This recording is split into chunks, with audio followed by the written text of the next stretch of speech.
Welcome to the Carousel, where we discuss video games, movies, sometimes comic books, and whatever awful things those conversations lead to. I am John MusiM. With me I have Jake. Like your energy this week, John. Yeah, bringing it after that. I had to have that good, awkward newscast silence before I clicked off our intro stuff for the live stream. I feel good about it. Yeah. So I saw a thing that Neo Complete was coming out for PC, and it's going to be, over 100 gigs, which I thought was funny because, the complete means it takes up your complete hard drive. But anyway, that got me thinking. Final Fantasy 15, it will be out, I think, early next year. Currently, there was a memo that was leaked. This is not necessarily the final number. The folks over at Squeenix or IDOS or whatever amalgamation those games come out of these days, they were like, look, don't read too much into this, but it was 170 gigs for the install. Jeez. So I thought it would be funny to do the math on it, because you remember Final Fantasy VII seemed like a huge game because it was 4 CDs and had that big thick case on PS1. So I decided to do the math and see what Final Fantasy 15 would be. It would be 243 CDs or 37 DVDs if you wanted to buy that on disc. You're that guy that when CD-ROM came out was like, this game is 50 floppy disks. That's who you are right now. I don't care. I thought that was funny.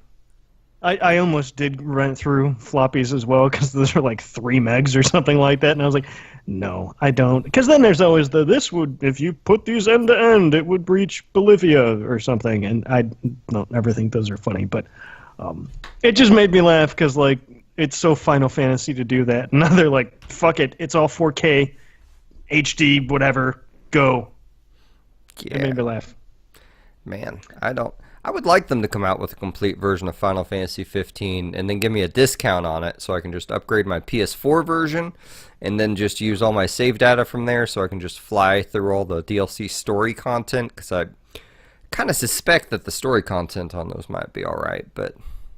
Well, I have some really good news for you then. You already own the game. You can just buy the DLC, buddy.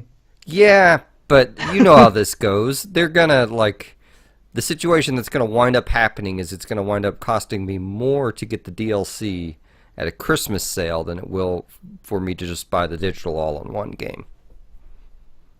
Are you sure? Yes. Sony's been doing a lot of flash sales lately, man. I mean, okay, maybe, but I doubt it. There's 2 DLC packs? You think that's going to be more than $60? Is this game really going to come out at $60? Okay, I probably left out one important part. This is a 2018 winter sale thing, in my head. This is not buy it when it comes out right now. I know it's gonna be fucking overpriced. I mean, if they want to sell me all the DLC for that game for maybe $10-15, I might play it through Christmas. But I doubt they're gonna do that. I could see them doing that. I mean, on I want to call it PS Plus, not that, on the PlayStation Store. I could see them knocking it down when the game comes out just to be get more people talking about the PC release. I could see that. Oh man, I forgot about that. They're gonna have mod support. Did you ever? I forget, how much of that game did you play? I made it to the weird port town. I know that. Oh, so you didn't. No, I got pretty far now that I think about it. I was running around that big Earth Titan. What is his name again? I think it's just Titan. I could be wrong. I'm pretty sure that's it. So I was running around him. I had a couple of different dungeons. I picked up a couple of the swords, but maybe a quarter of the way, third of the way through the game. Yeah, in my opinion, the story doesn't start until you kind of ditch the open world. Oh. Yeah, so, and once you get there, the story's maybe 5 or 6 hours, if you just mainline it. But there's a section near the end that I really want the fan community to mod and make an experience out of, because I think it'd be really fucking cool. But I don't want to sit... Is that goofy stealth shit that is it's an hour and a half? It is after that. Okay.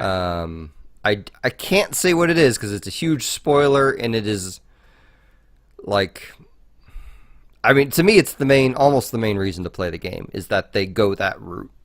But I can't even make a comparison to it without outright spoiling it, so I'm not going to. Because more people, I feel like a lot of people who would like that still have not played that. So, is it actually a bunch of bugs in people suits fighting all these monsters? No. No. Okay. Well, there goes my idea. Okay. Okay. I'm on the wrong line of work. Yeah. I know. Maybe you should be hunting around for androids or something. Yeah. Speaking of the wrong line of work. Yeah. So I saw Blade Runner 2049.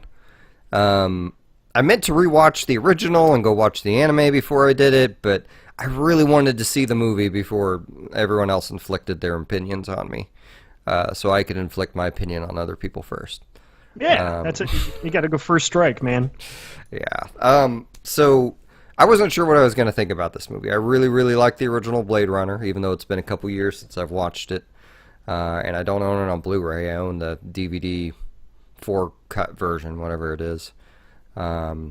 And I will probably just buy the all-in-one package that they'll inevitably come out with whenever this one hits Blu-ray. But the one with Blade Runner 2055 and Blade Runner 2063 and Blade Runner 2070. I don't, I've heard it's kind of a financial flop, so I doubt it's going to get an immediate sequel. But it's been pretty critically, it's been somewhat critically praised. It seems like a lot of people. It turns out a lot of people have some negative feelings about Blade Runner just in general, which... Why would they be going to see this?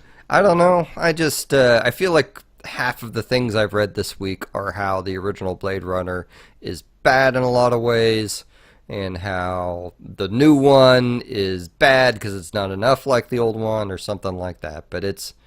okay, the last when I went to see Kingsman Golden Circle, now granted it was one of those sit down and eat places. I think it was $40 out the door between the $8 beer and then like the $12 tiny ass like 4 pieces of mozzarella sticks plus the crazy ticket price. Why would you drop $40 or even like 20 to go hate watch something that you know you're not gonna like? What the fuck? People do that. I mean, I would venture to say that people will even buy games that they know they won't like to play them just so they will have more of a right to bitch about them. You can rent these things. I mean, I know with movies it takes a little bit to be able to do that, but come on. Anyway, so fuck everybody else. What did you think about it? I liked it. I thought it was a really good movie. I will purchase it when it comes out. I was debating about trying to see it again in the theater. I don't know if I can make that happen time-wise. Like, I really need one of the theaters in town to stay open all night long so I can just go at, like, 3 a.m. or something. But like go before work or...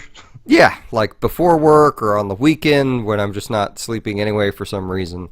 But the movie is... I mean, like, I guess we could start out with me repeating what a lot of the reviews have said to an extent, which I guess does not do what you wanted me to do, but... Nope. It is... But go ahead. It's a really fucking pretty movie, for one. Like, you kind of knew it was going to be, because Denis Villeneuve was directing it. He's a French dude. I just heard his name pronounced recently, and even though it looks like Dennis, it is Denny. The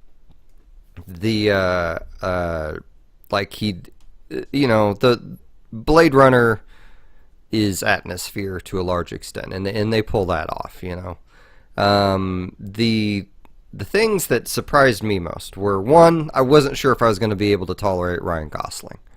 I've seen Drive. That was a real kind of, ooh, this could really... Yeah. If he's not going to be middle of the road. He is either going to be rad or it's going to be like, what? Like, this is some Iron Fist casting here, but it sounds like it broke the right way. Yeah, like, I know he's praised as an actor but about a half hour in, I stopped thinking of him as Ryan Gosling. But he has this weird, like, little kind of sad smirk thing that he does near the beginning that, like, makes his face like punchable Ryan Gosling face to me, and I had a hard time forgetting him. But luckily, You know, the movie starts out with him going in and Punchable visiting Gosling. Dave. Like he's a baby goose. Like he's literally a gosling. And it's like, fuck you. You're gonna get big and like start trying to bite people. Like, Yeah. boom. Yeah. Go ahead. But anyway, it starts out with him going to investigate a skin job. They're not called. Well, they are called skin jobs. That's the racial slur. What are they called? They're not called androids, are they? Replicant? Huh? Replicants. Thank you. That's the word. He's investigating, Dave Bautista. That one's been in all the trailers, and that is like most of the trailer stuff is within like the first half hour of the movie. They also pretty quickly tell you, yeah, Ryan Gosling's a replicant. I know they haven't said that in the trailer, but they just squash that thing nearly immediately. Yeah, I haven't seen. I saw the last one when I was working at Blockbuster, and it didn't do it for me. I didn't hate it. I just didn't get what the hype was for it. And no, I don't remember what version I watched. And no, it doesn't matter because I didn't care for it. It wasn't my thing. And even with that in mind, 10 years in the future, I was pretty clear, or I was pretty sure that Ryan Gosling was a replicant from the trailers. So, Blade Runner is like the original one is like, we'll say a bloomin' onion. It's kind of tasty on the outside, but you may not quite get it your first couple bites. But you know, the more you bite into it, the more you dip it in sauce, the more you're gonna like it. It's not a bloomin' onion at all. That's a burrito, dude. Oh. That's a burrito. Because those first couple bites are like all tortilla, and it's like, fuck, all this tortilla. And also, you were kind of condescending with that. That was a real Rick and Morty, you just don't get it. It's not that I don't get it. I didn't like it. So. I was more trying to communicate my experience with it. Because the first time I saw it, I thought it was okay. The second time, I liked it more. And it just kind of piled on from there. Just all I'm saying is there are a lot of layers to it. The movie tells you more things about it the more you watch it. And the original Blade Runner, it sounds like it was a little bit of a fluke that it happened that way. But this one, I suspect everything is there. All the pieces are there for that to happen. So this movie, for as like wonderfully like stark beautiful as it is, kind of like structure-wise almost is like you're watching like 3 or 4 episodes of a television show. I don't know shit about screenwriting or anything like that, but I kind of suspect there are more than 3 acts to this movie. I kind of suspect there's like 5 or 6. There's lots of little storylines and kind of medium storylines where, like in the Polygon review, the I can't remember who wrote it, but she mentioned that the movie kind of starts and stops multiple times. And to me, that is what she was talking about, was these various storylines. They do have an overarching story that emerges, that I'm glad they went to the finish line on. A lot of the missions... That's real tough. That's real tough to do. Like, if you commit to something like that, where you have a non-traditional 6, 8, 10-act structure or something, you got to really...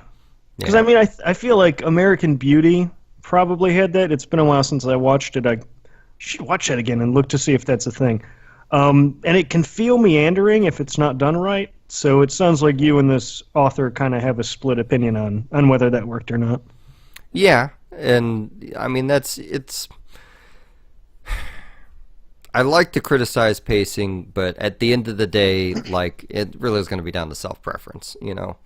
Do these moments lose you, where they're walking around staring at shit, where they're not... Well, the fact that they don't tell you what the main plot line is for, I don't know, a good hour into the movie. Whoa, how long is this thing? It's like 2.5, 3 hours, something like that. Fucking courses. I don't even know why I asked that. Everything is 2.5 hours now. No, Blade Runner needed to be this long. I'm saying there is no world in which it was not 2.5 hours long in 2017. So of course it is, even if it needed that time or not. I mean, you could look, if you were a really if you were someone that, how can I speak about them politely? Someone who just had no eye for art and were a complete and utter douchebag, then yes, you could run into this movie and cut it up and make yourself an hour and 45-minute movie, and you wouldn't have any of the moments to digest anything you just saw or went through or decompress or because keep in mind, like in those moments, the characters are doing exactly that, and they do excellent work. And like Harrison Ford, an actor who the only reason I'm still calling him an actor right now is because of this movie, because he has done a shit job. Like I don't know shit about acting. I think he has done terrible performances since he's come back. As far as acting, he has lost interest in doing it. Yeah. Real quick, because I just pulled it up.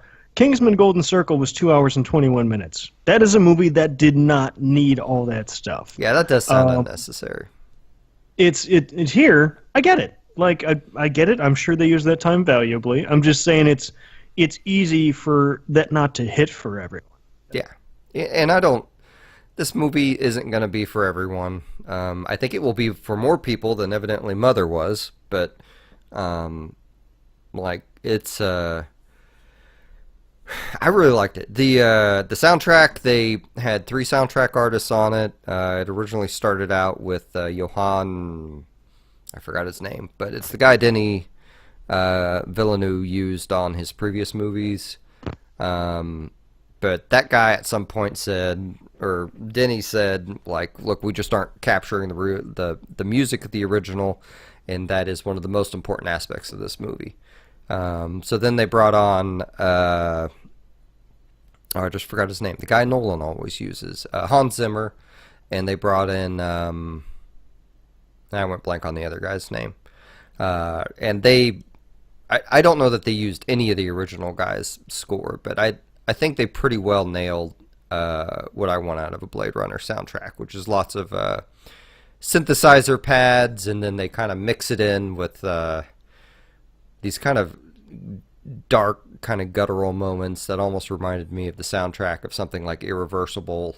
And on occasion, I'm going to say this, there are no club beats in this movie, but occasionally some of the sounds kind of reminded me of that kind of digitized nature that Daft Punk used on Tron. Hey, that's all right. You know, if that stuff is ambient enough and is not, doesn't have some rock and bass line that doesn't belong in the type of movie that it's making, that they're making, that's fine. Yeah. That stuff's okay. I guess that is the thing about Blade Runner, is it's not an action movie. I bet if you added up the action scenes in this, you would get yourself a good 20, 25 minutes at the most. Well, I think that the trailers do a really good job of sort of showing that a lot of this movie is about people just driving or walking around this city. But there's also some pretty heavy, like, guys are getting thrown through walls. Like, maybe this is an action movie. So I can see a lot of people, that might have turned off people who were looking for either one of those things by itself, or I don't know, or maybe is causing some of the kind of not glowing reviews. And I don't know either way. I don't even know that I'd be a good person to objectively try and judge it.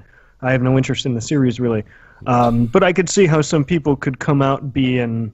Yeah. Feeling like they got sold a bill of goods. You know what I mean? Yeah, I just... man, I'm ready to love something a whole lot that everyone else loves a whole lot. I feel like it's been since Skyrim, if I'm being honest. But in terms of getting a detective, going around, having a shit life, and having that life get even shittier through the events that transpire, I think this movie does wonderfully. I don't know shit about film noir. I would not be able to tell you what qualifies and what doesn't, but you have essentially a detective, you have an unraveling case, and Robin Wright's in this movie. That has nothing to do with anything I was just saying, but that surprised me. I didn't realize she was in it. Well, film noir, it's sort of... I mean, I'm sure there are definitions for it by people with their heads up their asses. it doesn't need a detective, but kind of most detective movies end up being film noir because it really sort of fits that. It fits that genre, and it kind of started there as far as like the early movies go, at least. But it's kind of a. I'm sure there's a strict definition, but it's really sort of a. Well, film noir is like porn. You know it if you see it. Like it's it's an overall feel. Like I would maybe even call like Memento a film noir. Oh, weird. Okay. Yeah, I mean it's just sort of it's an ethos and just sort of pacing thing, and again I'm probably full of shit here, but sort of the only kind of use of the term that you need to know is sort of just a movie that feels like the way film noirs make you feel. Gotcha. Well, I love this movie. I can't wait to see it again. I already bought. Like immediately after watching the movie, the AMC that I went to see it at is on the same block as a Barnes and Noble, so I went over there and I was like talking to the clerk in the media section, and I'm like, I haven't actually bought a piece of physical media in years, but does this exist? The soundtrack to this? And wow, turns out it hadn't released yet. But I did find a place where they are doing this douchey thing where they're only releasing limited quantities of the soundtrack. So they did Wave 1, and now they're doing Wave 2. Each wave was 2,054 copies. Am I supposed to get that? Or 2,049 copies? What Blade Runner year are we in? I mean, I know I threw you off by making a joke that there was going to be 5 sequels to this thing. Oh, yeah. Yeah, it was 2049. The Blade Runner world is rich. They could make as many as they want, but I mean, it's not doing well in the box office. So I'm sure it will have a cult appeal and make some money back on sales. I don't know how much they spent making it, but you know how I think, and I'm probably gonna. I'm sort of talking this out as the thought comes to my mind. I might end up changing my mind 180 degrees at the end of it. I feel like maybe a way that I could get into this more would be like a Shadowrun style isometric sort of game in this universe. I know you would never stop jizzing if that came out. I would play the shit, honestly. Okay, you know what? I want Don't Nod to make it. I don't want the Shadowrun style gameplay. I want Don't Nod to do a Life is Strange-esque Blade Runner mystery, choose your conversation type thing. I think, a lot of, over the last couple of years, people have been saying that they want more Life is Strange types of games, and I think I'm not saying you're wrong, because I'm sure you do want those games, but I think if as many of these things had come out as people wanted to, we would be in a Telltale situation, and you would be so fucking sick of them, and it would just get lumped in with all these other... Like, oh, God, that's right, it was one of those fucking things. Well, let me expand. Like, I want something with a conversation tree that is less about combat, that has a lot of me walking around the world. I want them to somehow abduct Darren Korb from Supergiant Bastion. Games. You know, the guy who did Bastion and all that for them, soundtrack-wise. And I want him to make the new Blade Runner soundtrack. Which I realize will have his own flair to it and will probably deviate a bit from the original, but I think he's the best candidate for it. I'm okay. I guess I'm off on that because here's the thing: I didn't get into those Shadowrun games because that stuff just I wasn't in a headspace. You're for wrong about this game that I haven't played because I don't think I'll like, but. Well, no, I'm not you should saying use you're this wrong. other game style that I also haven't really played that I didn't like. I'm not saying you're wrong about this. I'm just saying if, for as much as I've heard that sentiment, I think if you guys had gotten all of those wishes, you would have been sorry you made all those wishes. I mean, okay. I got the impression, or I had the impression that there was a lot of conversations in Shadowrun, a la like Fallout 3 or New Vegas, where you can get around everything without combat. I assume, since that was your reaction, that that's not the case? You can't completely avoid combat in Shadowrun. Okay. You can mostly avoid it, but at some point you're going to have to shoot some people. Or hack some shit while people are shooting at you or something like that. That is completely unavoidable. They could make a Shadowrun game that works, with just conversation. But like I just want a high end Blade Runner game. Like I want, because if Blade Runner is atmosphere and you walking around this world and kind of experiencing it, like it needs to almost have a open city style environment without being a true open world. It needs conversation choices.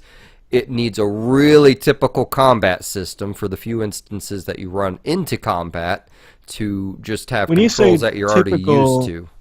I mean, like, okay, so you don't mean simple. You mean like it's got Batman controls or something. Yeah, like something that doesn't disturb the atmosphere and mood of it, that you don't have to constantly use to get better at, that, you know, they could do something like a book or a movie where, you know, you might have a 6-hour experience and only half an hour of it's in combat. And that way you don't, you know, like if you go into combat and suddenly you have like Call of Duty controls or something, you don't have to relearn those, right? You can just go in and start doing them. You know, I just had a thought. You were talking about combat. Don't Nod Egg would actually be a really good pick for that because, I mean, Remember Me probably took a lot of cues from, and that had a badass soundtrack too. Yeah, it had a great sound. Like, I'm telling you, Don't Nod's the perfect candidate. I don't know that their normal soundtrack guy's a perfect candidate. I think he's done a great job on some stuff, and, you know, maybe Remember Me's guy would do that real well, but I'm a Darren Korb fanboy and also fangirl, whichever one. I'll identify as both. And I think Darren Korb should write all the music for everything that I want to play ever. All right, well, I mean, it's okay being second banana to Danny Baranowski. There's nothing wrong with that. That's okay. Are we done with Blade Runner? Can we move on? Yeah, no. We got a lot. We got to keep this moving. Yeah. I played Cuphead. I got it. I was real excited when I saw it was coming out on Steam as well. Because I was reading, I think I had to correct myself last week or something. Because I had said it was like a boner-only jam.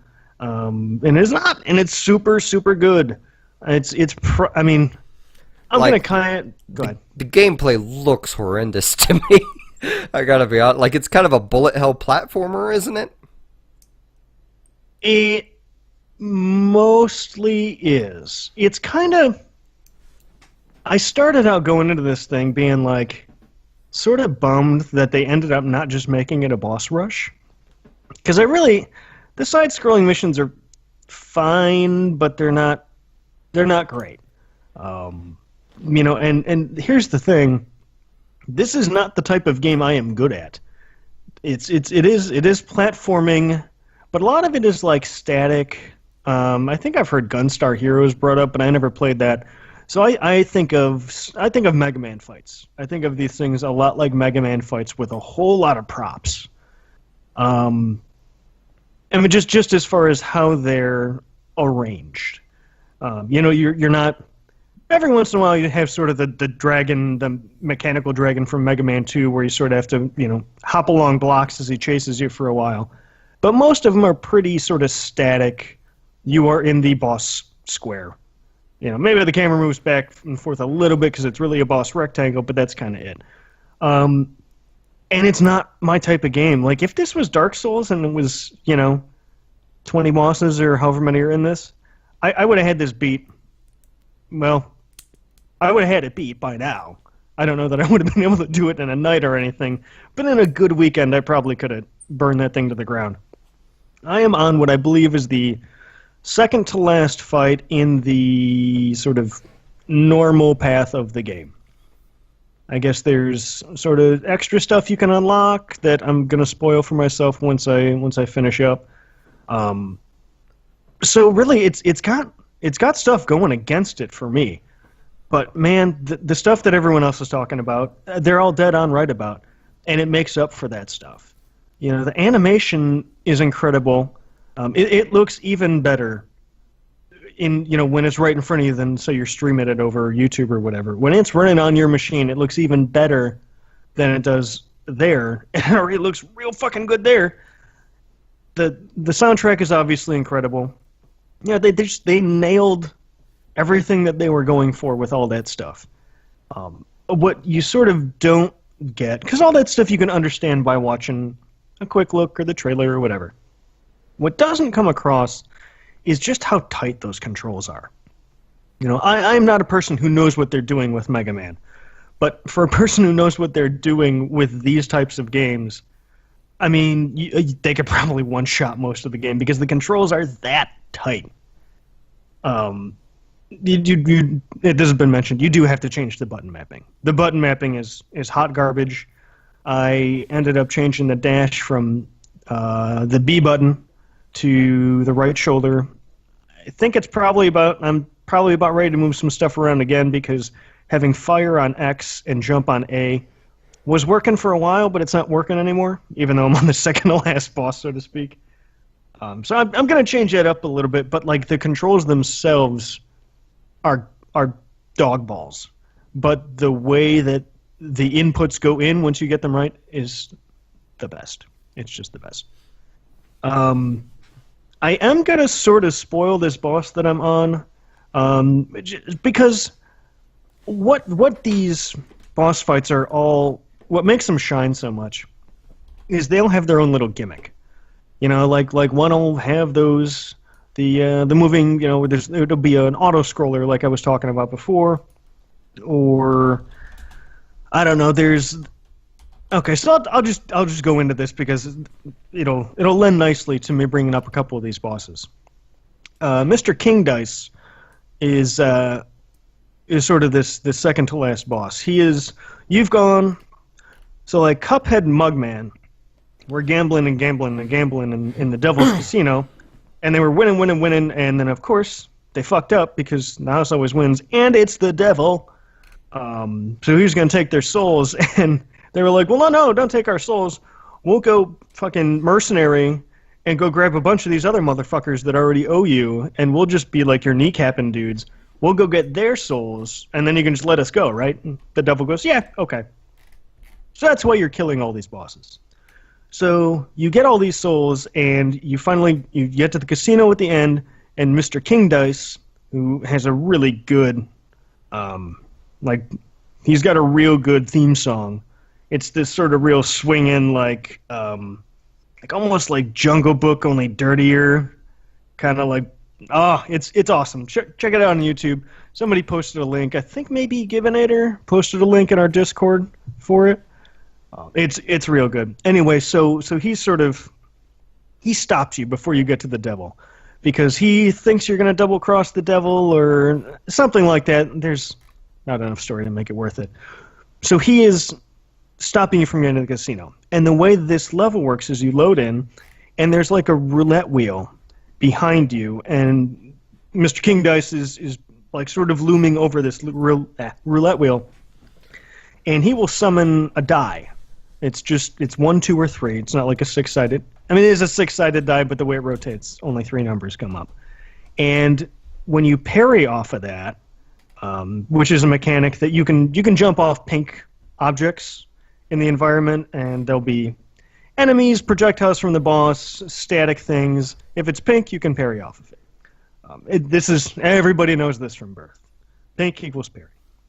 So you parry off this die, and whatever it ends up rolling, that's how many spaces the roulette wheel moves, or your blinker on the roulette wheel, and that determines what boss you fight, because there's like 12 of these spaces, and they all have their own individual, like much easier bosses. So like one of those guys is, because it's in a casino, they're all casino themed, so you'll fight like a big cigar, and he'll shoot some stuff at you, and then he'll go from this one ashtray, he'll pop up in the other one on the other side of the screen, so you got to dodge back and forth. Or there's a crane game one, which is supposed to be the hardest one, and so you're flying around the crane game in this little plane that you are in some of the side scroller levels, and you have to there's 12 cards in the background, and you have to parry off of those cards in order to flip 2, and once you flip, you get a match, then the crane, I think it's actually a big monkey with the clapping cymbals. You got to shoot him for a bit, and then the cards will all come back down, and you got to do that till all of them are gone. And sometimes you roll the dice, and it's a free space, and sometimes you can get a heart back because you're trying to do this on 3 hits, and there's 9 bosses. And when you get through all of this, then Mr. King Dice is like, oh, it's fucking on, and he comes down, and he just whips my ass. This line of cards just comes across the screen and beats the hell out of me, and I can't seem to parry off of them, but yo, it's real fucking good. I feel like that's a good one for, like, if you have no interest in the game, because you think it's not up your alley, or you think it's going to be too difficult, it's definitely worth watching, like, a speedrunner go through and just beat the shit out of that game. Because that's another thing. It's sort of a bummer that you have to pay so much attention to it, because you can't really look at all the animations in the amount of sort of depth that I would want to when I'm trying to not get shot and stuff. So I wonder why, like, the world has taken so much fever with this game and it didn't when, like, say, Banner Saga or something like that came out. Because I guess it's the first, like, one that's really aping, like, old school Disney. But it's... People really liked Banner Saga, dude. Did they? I feel like it didn't get, like, as much hype as this one has gotten. Well, it didn't because it was... it was kind of a sort of Darkest Dungeon-y... So, that's not a good analogy, but it was like a turn-based sort of controlling your party, managing stuff type game, right? Yeah. And while the art was very good, don't get me wrong, like you were saying, this is the first time you're sort of getting that 1920s animation showing up, and I think it's a lot easier for people to identify with what looks like it controls like a Mario game versus a real in-depth sort of RPG kind of thing. Yeah. I mean, the people that played Banner Saga seem to really love it from what I remember. I really liked it. I've always meant to go back to it, and they kept bringing them out, and I just haven't gotten around to it because it's a really fucking hard game. So yeah, Cuphead, super awesome. I'm going to keep playing it. Don't be surprised if it comes up at the end of the year. Oh, well, I'm glad you liked it, and don't expect me to talk about it. All right. So why don't you continue talking about goddamn robots covered in skin? I know. It's like that's all I care about. So I got HBO free through my phone company because that's just all right. evidently something AT&T's doing now. I don't know if that applies everywhere, but if you have an AT&T unlimited plan, maybe look into it and see if you get free HBO. It's the unlimited. That's going to be the problem for me. Okay. Unlimited was cheaper for me to go to than regular. So, I don't know. Like, I saved myself a good $20 a month by switching off of the regular one. I don't really use a bunch of data, so I don't know if maybe you were having to buy such a high plan or if you were... Wait, whatever. It doesn't matter. They have 2 unlimited plans, and the one they default to is the higher priced one. So, I mean, if you're on AT&T, I think it's worth checking out. Like, because the only thing you get from the higher priced one is if you want to stream, like, HD to your phone, which... Come on, guys. Your screen is tiny. Tiny. You don't need HD on that. Plus, there's no guarantee you're going to get fucking HD on it. Anyway, right, I've been watching... chop it off mid-month. Yeah, fuck all these fucking telecom companies. Anyway, so I've been watching a lot of HBO lately. And one of the first series I started with was Westworld. I wasn't sure if I'd care for it or not. And I finished that show in like 2 days. Like, that is a super fucking high quality, awesome show. It, granted, if you're one of these rah-rah humanity types that feel very strongly that the main lead in Mass Effect needs to be a human, then maybe it's not for you, because the humans are kind of the bad guy in the show.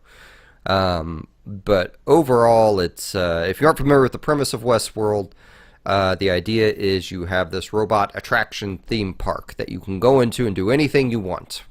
If you want to go, when you say robot attraction, yeah, I mean there's some robot fucking in it. Like you can, you can start roboning the minute you walk in. Yeah, so I'll expand on that here in a second. But the general idea is you can go in and if you want. They have a bunch of quests laid out where you can go and be the hero, or you can just start shooting random people or raping or fucking whoever you want. The nudity, there's a lot of nudity in this show, and there is some sex. Almost all of it is shown in very unflattering ways. Like, whereas Game of Thrones, like, there's probably more. I don't know whether I don't think I should say sexual gratification, but there's a sexual attraction sometimes to watching those people pretend bone on screen. Like, you do not feel that in Westworld, or if you do, then you are probably violent during sex or something. But like, a lot of the times it's just they do this real unflattering lighting on them, and it's the makers talking to the robot people and asking them what's going on and trying to determine if their AI is screwed up because they don't want the AIs to go crazy and start killing people.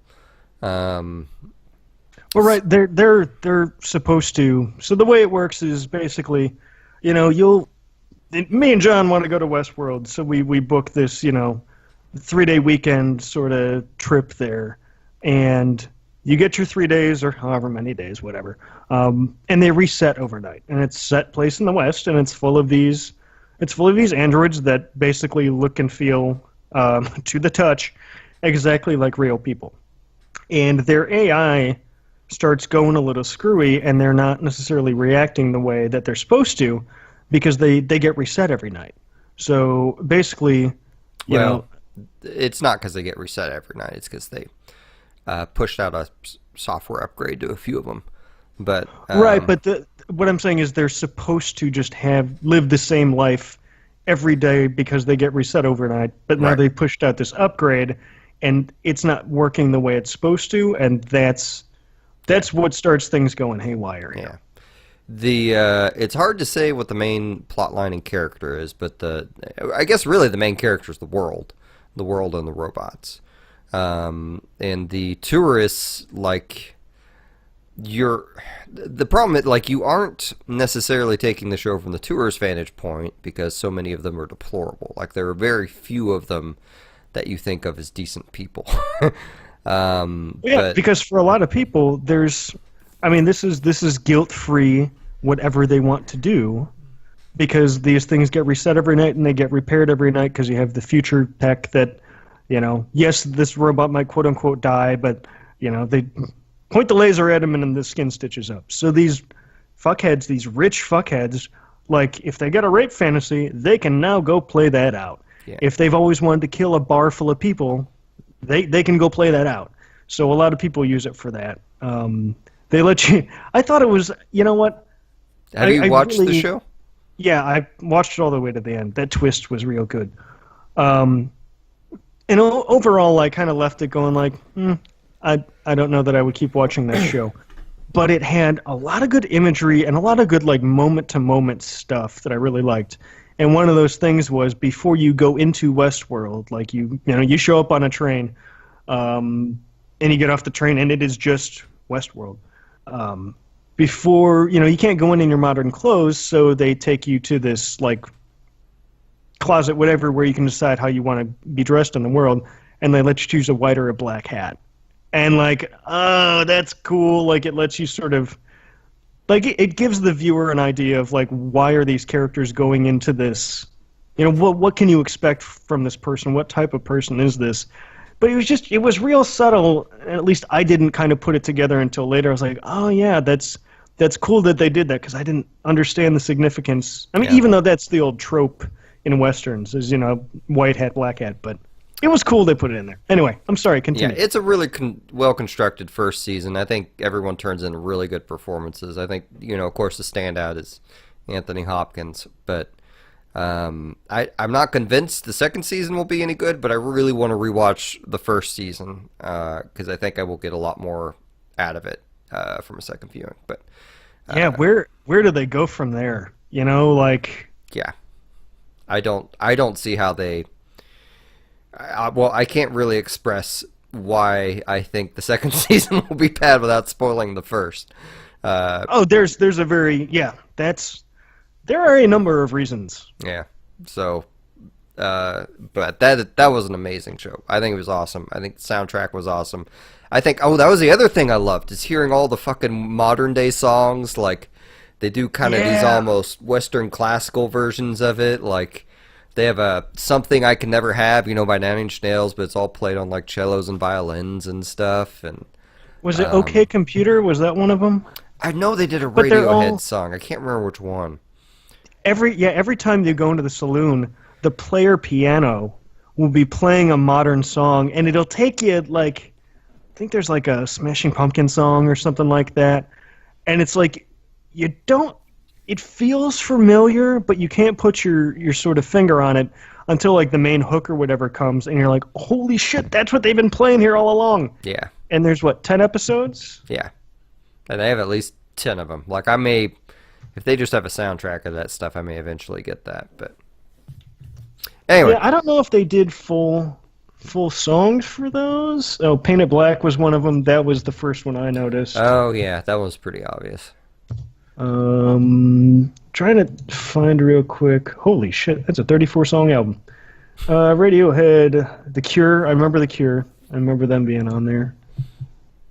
It's real good. I'm not finding a real good list. Oh, Fake Plastic Trees was it. But yes, they're very good covers. I don't know that I never need to watch that show again. Yeah, man, you don't want to watch it through to see all the weird little nods, like knowing what they reveal at the end? Well, I sort of did that because it was mind-blowing that night that I finished it up, and it was like 9 o'clock on a Friday. Now I got nothing but time, and I went on sort of a YouTube, explain that video, like, and a lot of that kind of went back and showed all the stuff that, like, oh, this makes more sense now and this and that, so yeah. I sort of already got to experience that. Okay, well, anyway, I mean, so pray tell what else you've been doing, Jake. I beat Prey! And I don't mean that in the sense that I go out and find prey to beat. There's a video game... Eat Prey, Prey, love. I'm sure that joke's been made already, like 1,000 times, right? Yeah, probably. It has to. I'm not trying to call you out. I'm just scratching it off the show title list. I don't. I only work in delivering jokes that have been made 1,000 times the wrong way. That is my specialty, and I'll keep on with it. Well, yeah. I mean, we want you in your warehouse. We want you doing what you're good at. I don't know that I have a ton more to say on Prey than I already did. And just as a quick aside, we're only about halfway through our stuff here. For folks who are longtime listeners and you're used to hearing all the releases at the beginning of the show, for weeks where we have a little bit more of our personal what did we play or watch stuff to talk about, the releases may or may not fall off the back end. So if we don't get to them, we don't get to them. Sorry. But it will be sort of quick on Prey because it's been 2 weeks since I beat it. Man, that really should have been a lot better than it was. It started out real strong, but the skill set didn't feel compelling. Now, to be fair, I picked a lot of hacking stuff, and I pretty much went on a wrench fest towards the end. I think in retrospect, I would have upgraded all my sort of wrenching a lot earlier. I think that probably would have been a better way to go, but I'm not starting that game over again. So the ending is as bad as everyone says it is.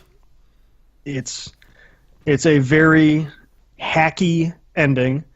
And actually it's sort of there's a post-credit sequence that is the real bad ending.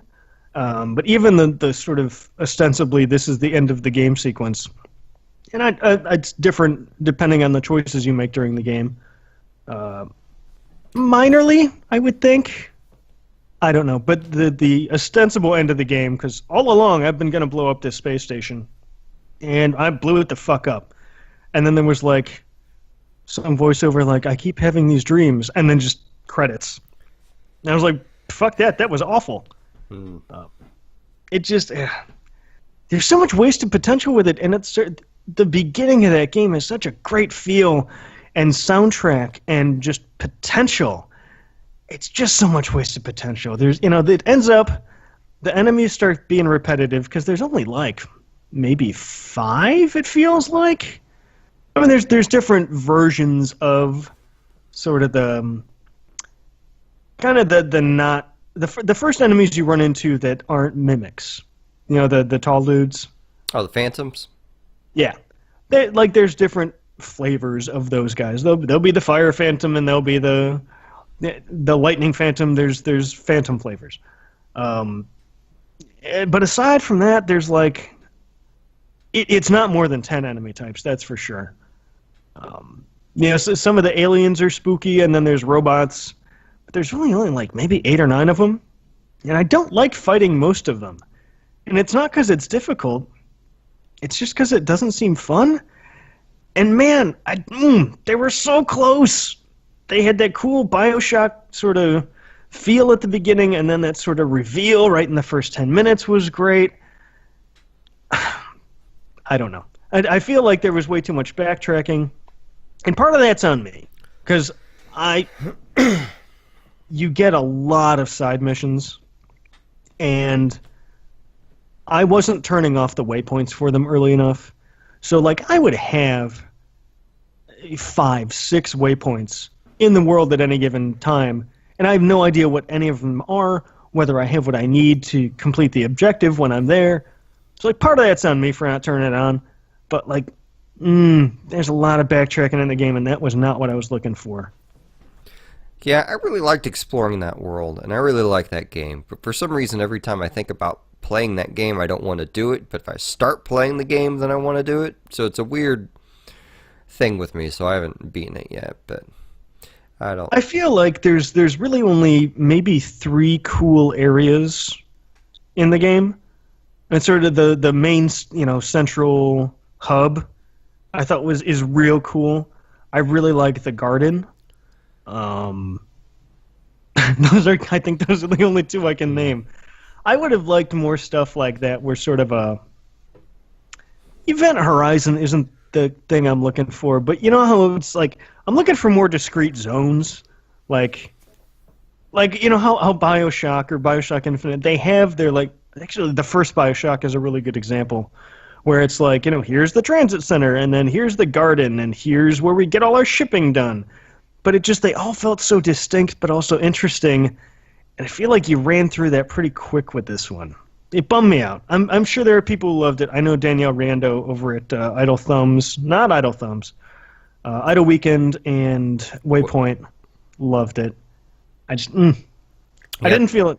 TVGP guys love it. I think it's a great game. I don't know if I'm ever going to finish it, but I like everything I've done with it. I love the exploring around, the occasional hiding, and the various tools you get to kind of defeat guys, but I dislike my turrets being destroyed while I'm away. Ooh, yeah, that's a bummer. Yeah. You can actually craft turrets at one point? Yeah, I got that far. Did you? I thought that was pretty far. Is it? I don't know. I can craft turrets right now. I don't think I got that until maybe an hour before the end of the game. Really? Maybe I just missed it. But that would probably be a little... It's a main story beat. You have to go retrieve the plans to make turrets for those survivors holed up in that room. That's pretty late, dude. Is it? Yeah, you're pretty far into that game. Oh, I didn't know that. I told Boston that, and he's like, yeah, you're halfway through, so I don't... Fuck if I know. I mean, I did do kind of a marathon to get that thing burnt through, so maybe my perception of it is wrong, and also... By the time I got to that piece, I was done fucking around with side missions and stuff. Honestly, so I went mission critical at that point. I'm talking loosely about this game, so some people maybe consider it a spoiler, but I suspect people who haven't played the game just won't know what the fuck I'm talking about. I really want to kill that fucking cook, and I haven't got the opportunity to yet. So hopefully that's coming up. Yeah, man, it's a side mission. You don't have to do it. Yeah, he totally needs to die, but my thought process was, well, everybody's dying. He's not getting away. I thought the thing I had heard about that was that you had to kill him to get one of the better endings. That's probably the case. I got a real bad ending. So it was real bad. So maybe that's the problem. I've heard there are just 2 or 3 side missions you need to do to get the good ending. So, well, I could go look it up on YouTube. I don't know that it matters because the post-credit sequence sort of basically tells you that everything you did in the game was meaningless. Well, whatever. It's so, like, the endings kind of don't matter? Well, it's a video game that will probably get a sequel if it sold well enough, so duh, even if you blow up the ship and kill everything in it, including the alien race, duh, like, they're gonna What I'm saying is I blew up the cook. The cook is dead. Okay. But long live the cook? I don't know. The cook is cooking. The cook done got cooked. He's got an apron on, cooked the cook. All right, I'm done with Prey, probably forever. So why don't you move on to your show about burning people with your mind? Okay, I just want to go through this one pretty quick. I saw the premiere of Gifted. I know they did another episode. I haven't got a chance to watch it yet.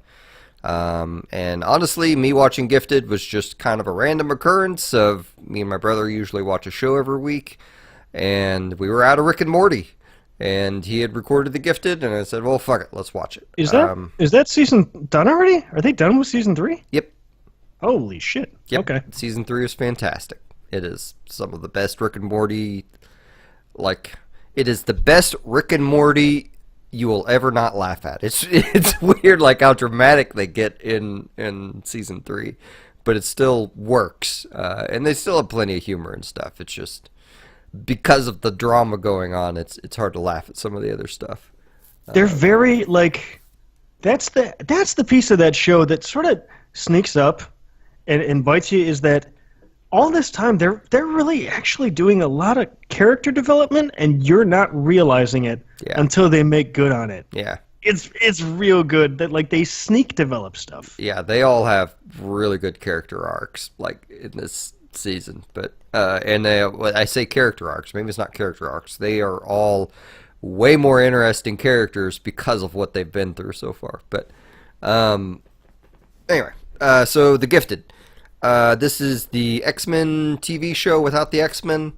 I wasn't super familiar with what it is, but it kind of opens up and hey, there's Blink blinking around, and there's some mutants saving her, and now you have Amy Aker. Sedaris.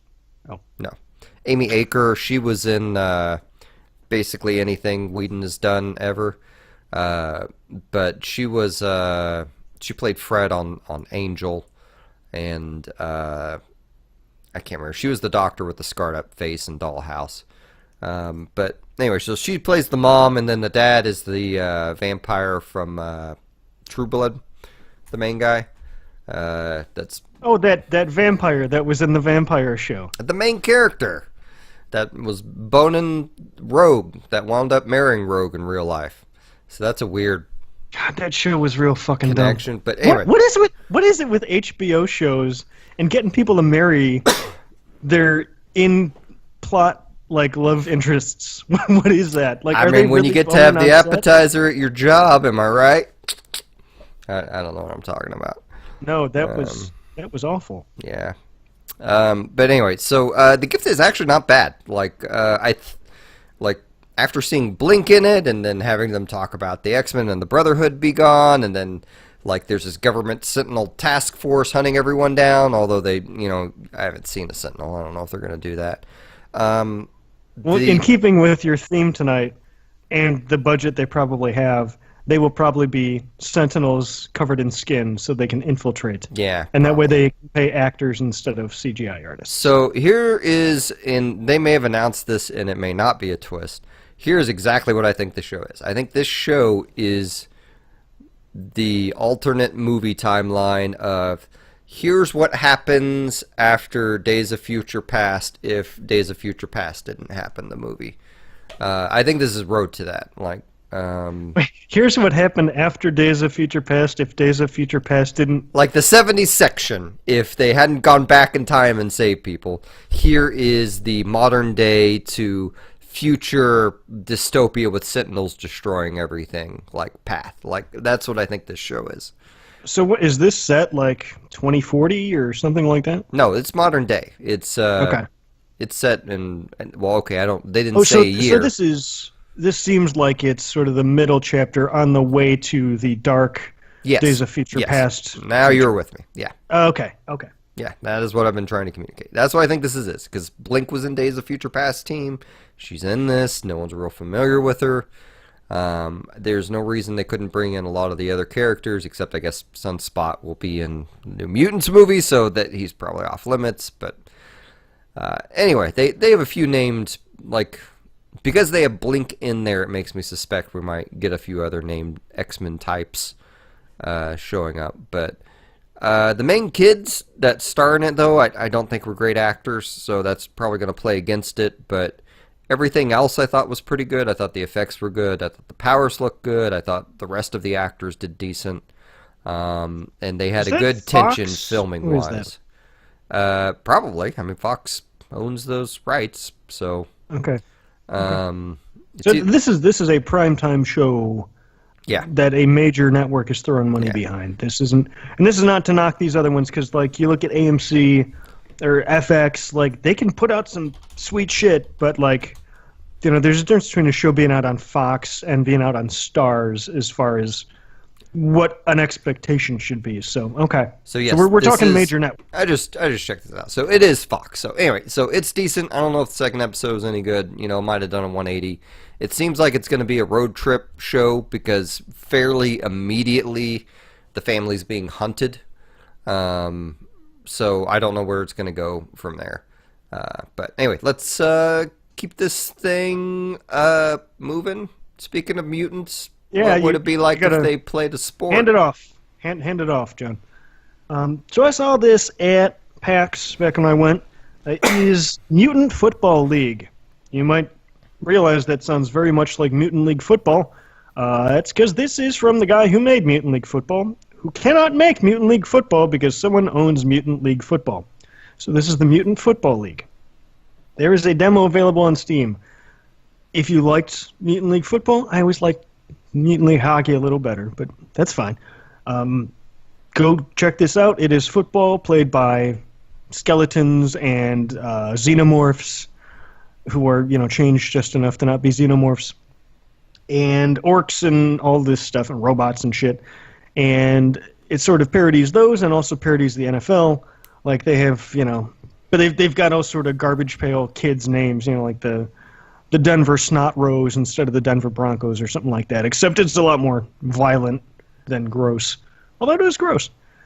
Basically, it's one of the cool features of the game I always thought was that, like, a team can forfeit the game because too many of their players died. Because there will be landmines in the field, or, you know, if your running back takes too much damage, he will just explode. And man, they got the humor mostly right, I think. Because it's NFL Blitz with a Mutant League Football skin. And on paper, that shit should work. It should just work. Done. Book it. Except it doesn't feel responsive enough. And you need that. You need Cuphead-type controls. You need Cuphead-level responsiveness for NFL Blitz. And it's not there yet. I'm not going to say it won't get there, but it feels pretty far done. I mean, there's 4 teams in there, and they're really good parodies of the real teams, like even right down to the player names. You know, they will take the real players from the real rosters and make pun names of them. But it's just, you know, the announcers. The first game I played happened to be in Denver. I was playing. There's the Patriots, the Denver, and 2 other teams. I was one of the 2 other teams, and we were playing in Denver. And clearly, the announcers had been getting high before, like, the camera showed up. And it wasn't like dumb Cheech and Chong high jokes. It was just like they were, you know, welcome to the game. And it was subtle. It took me a second. I mean, that's not subtle. But they don't lean on it so much that I got it right away and went, oh, they're making this joke. The delivery is good. It's funny. I just don't know that it's something I want to play. But go check out the demo. It's not a huge download. You know, see if you like it. I want people to like this game. The developer seemed real earnest when I saw him, you know, there. He went through it and he explained what he was trying to do. And he seemed like he got it. And he did get it for the most part. I think it's just a feel thing at this point, which I don't know. It seems like that would be a lot of work, but, especially for being this far done. But maybe they can do it. So, yes. Go check it out. I know, John, you're wondering what the hell you just heard. Yeah. So I read the new David Wong book, What the Hell Did I Just Read? I read it in 2 days. I really like David Wong's books, and they're pretty easy and quick to read. David Wong did, his real name is Jason Pegrin, but he did the John Dies at the End. This book is full of spiders, both starring the Dave and John characters. If you've seen the John Dies at the End movie, that is, of course, based on these books. So What the Hell Did I Just Read is the newest adventure in it, and I like this book. I do not like it as much as the other books. I may have to read it again at some point or listen to an audiobook version or something to kind of whittle down my criticism of it. But a lot of my issues with the books happens, like the parts in story art that I hate most are when the audience knows something, but some of the main characters are too dumb to realize it. Because, the show's informed the audience and they haven't informed the main characters. Where you run into a situation in this book where a couple members of the main party are not privy to what John and Dave know, and it is to their detriment. To such an extent that they should believe John and Dave, but they don't. Oh, I was ready to fight you on this and say that it could work right up until you told me that. Like, the disbelieving characters who should already know better. Yeah. Because this is their third go-around with this type of shit. Like, yeah, that's always I've never seen that done well. Let me put it that way. It's in... Granted, I think he was going for challenging our perspective things. Like, as funny and clever as these books always are, he always tries to throw in... Like... I know everyone is always complaining about everything being politicized. Like, this dude straight up throws, like you may not realize it's political commentary, but it's fucking there. Like, when you get a bunch of fucking gun nuts... I don't want to spoil that scene in the second one, but let's just say he has some commentary on gun nuts, and that is played out in a certain scenario. And, like, he does the same type of shit in this book, with just different circumstances, different issues. So this one is just a, well, you see a monster, I don't kind of scenario. But the overall, I'm trying to think. I've been trying to think all day what the fuck I can say about this book without spoiling something about it, because a lot of the fun about these books is that you don't know what the hell is going on for half the book. And it's usually, like...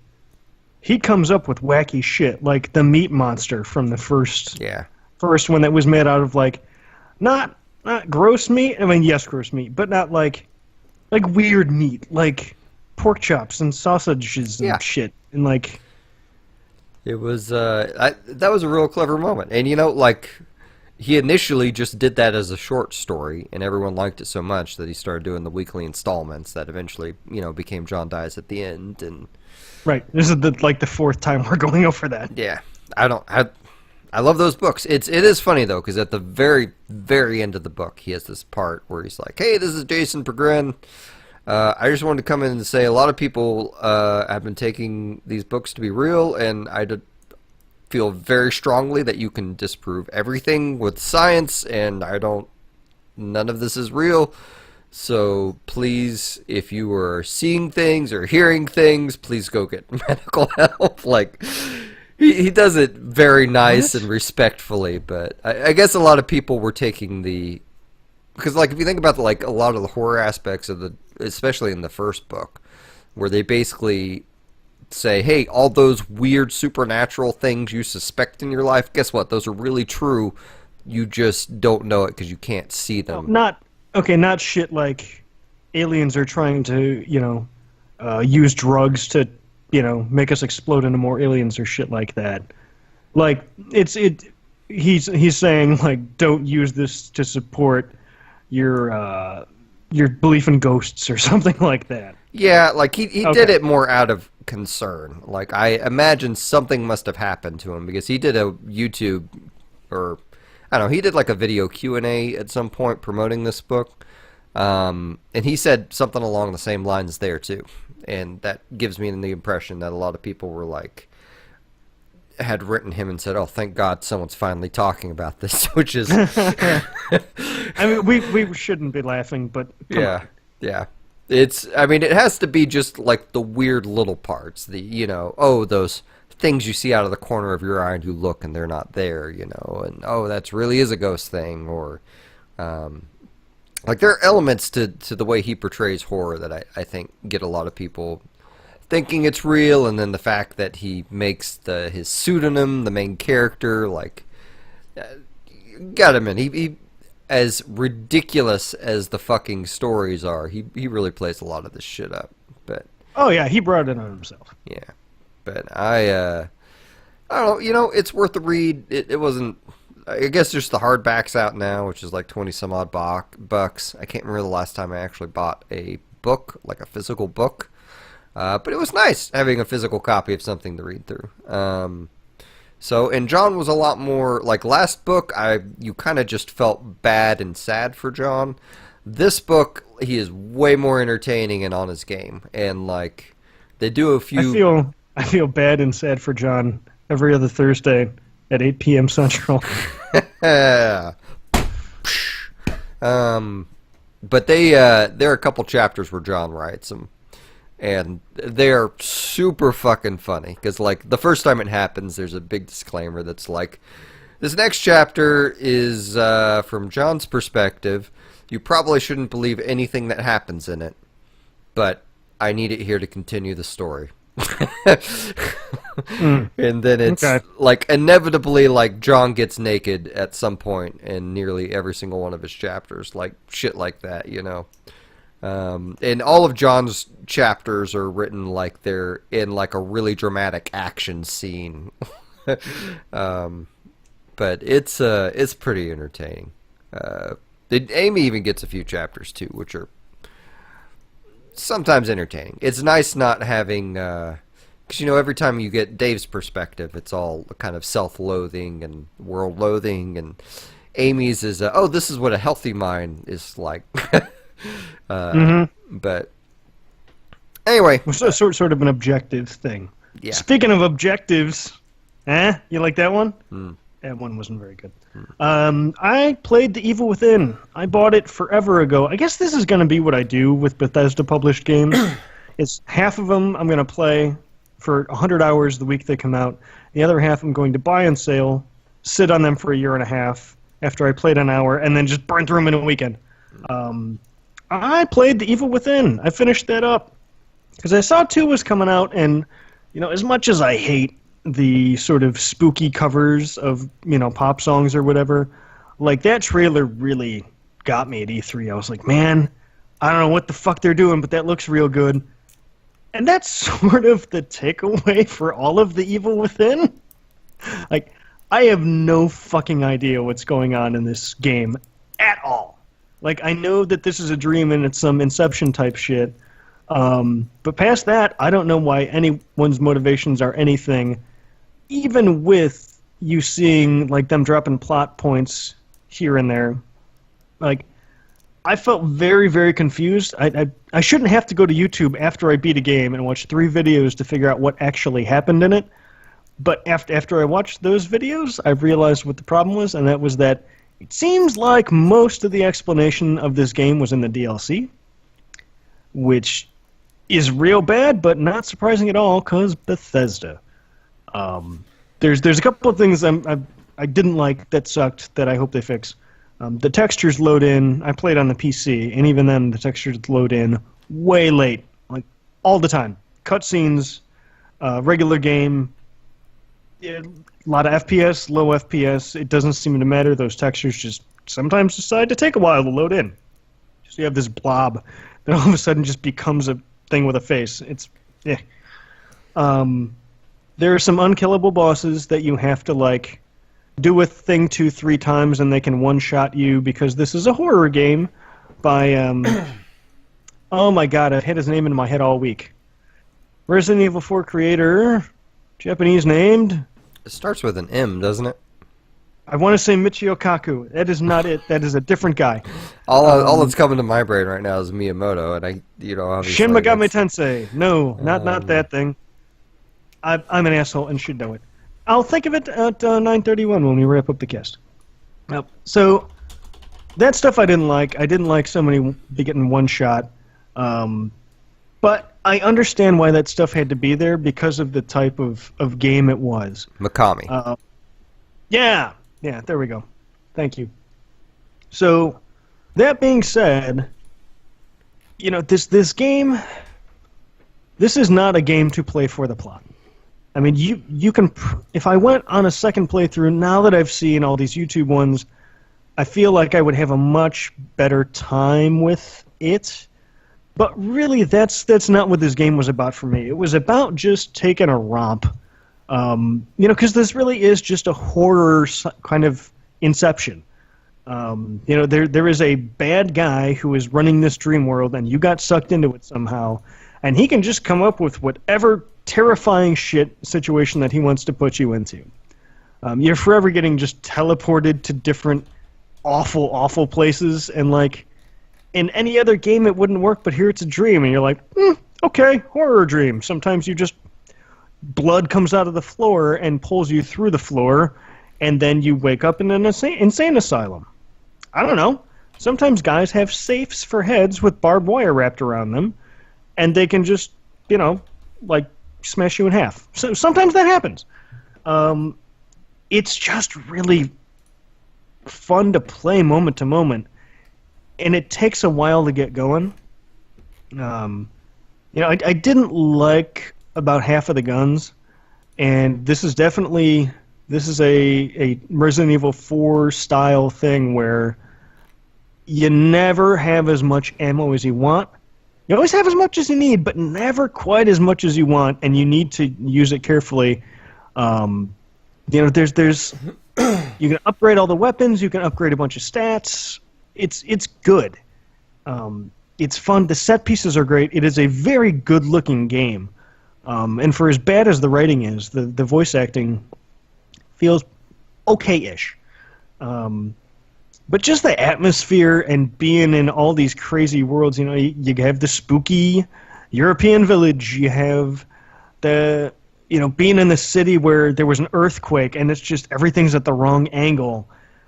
You have the kind of medieval-ish big cathedral church where it's all well lit, like Anor Londo in Dark Souls. It's just, there's a bunch of... I'm sorry, I just hit the mic. There's a bunch of great reasons to play that game and not just watch it on YouTube or something, because you're not going to get the right feel watching someone who knows what they're doing play through this. This is definitely a game that is worth playing for yourself and kind of ignoring some of the flaws. As far as what they're doing... So in the first game, you figure this out through a lot of collectibles. Sebastian, who is the main character, his wife is missing. She was a detective the same way he is a detective. They both had their daughter die in a fire. They were both out, and the babysitter and the daughter, who was like 5, died. And for some reason, the wife starts thinking that there's more to this case or something, and she starts investigating it. And she goes missing, I guess. And then Sebastian is getting yelled at by his boss at some point because now he's pursuing the case. Well, this second game makes it look like you can somehow save your daughter, unless they retcon a bunch of stuff that, like, you were in this dream world when that happened, which I think would be real ham-fisted. That's probably one of the bosses in this one, Hamfist. He's just got like 2 pig heads on his hands. It would be really ham-fisted for them to try and retcon that out. I could see how they would do it, but for reasons that I won't spoil, it would be really, like, they would have to... Okay, so you go into this dream world thing, and it is it is a localized thing, and it is at a distinct point in time. Okay, and that's when the events of the game happen. It has been years that Sebastian has been an alcoholic and stuff. That he's torn up over his daughter, and I guess maybe him and his wife had a falling out. I don't know, but it is a distinct time and place where this has happened, and these events have happened in the real world. And if they're saying that you can, in this dream world, go back and save your daughter from this fire because you've been in the dream world for 5 years now, that's going to be real shitty, and I'm going to hate that. But I don't know any other way that they could work that in. But then again, the plot is not what you should be playing this game for. So I will definitely be picking this up at Redbox, just because I've been really digging actually playing that game, if not anything else about the game. So we're not going to do a full list of releases here. I will just say I'm excited about Wolfenstein, and there is a Patton Oswalt thing coming out on Netflix on the 17th, and Stranger Things 2 is obviously the 27th, and then there's a thing on TV that I'm not sure I understand yet. It's on TBS, comes out the 24th. It's called Drop the Mic. It is James Corden, him doing his celebrity rap battles thing. I don't know. It's maybe going to be a full half-hour show here. We'll see how it goes. Okay. Well, cool. There you go. Just under the wire. Well, thanks everyone for joining us. You can catch us on Twitch at Carousel Podcast every other Thursday evening at 8 p.m. Central. You can follow us on Twitter at Carousel Podcast. You can join our Facebook group. Join the whatever this chat thing is that we keep using. Discord. Discord. Yes. Discord. And you can buy my music at MusiM.bandcamp.com. You can listen to my other podcasts, Picking Up the Pixels, and you can send us emails at carouselpodcast@gmail.com. You made it. You got there. I got did. There at the end. Eventually. So, with that said, we'll see everyone next turn. Goodbye. Okay, titles. You were correct.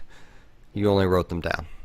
I had one that I have in my notes for Evil Within that I was going to say, and then I forgot to actually say it. It's that there were no dogs in there, and that was going to be good because dogs are fast and hard to shoot. I feel like that would have ended up being a good show title, but alas, it's not going to make it. So why don't you read these? We don't have a bunch. The Wrong Line of Work. The Punchable Gosling. That's a front runner. Robonin. Robonin. Okay. Onan. Okay. I feel like you need a second B in there. I feel like there's a way to write that where I can get that across, but Robonin is really hard to write without it just look like robining. Maybe if you put the hyphen between the O and the B instead of the B and the O. So R-O look, if dash... If that concept wins, I can figure something out, but I don't know that that's going to win. Okay. And then Wrenchfest. Nope. Wrenchfest is that movie you rented on demand the other night. Oh, I thought it was a Tool song. Cook the Cook. I think this is Wrenchfest or the Punchable Gosling. I like the Punchable Gosling. We have a winner. So... Okay. Well, thank you, everyone, for joining us live. Yep. Thank you, guys. I will say later once I find my off button. This is awkward. Okay. Fucking worst. Bye.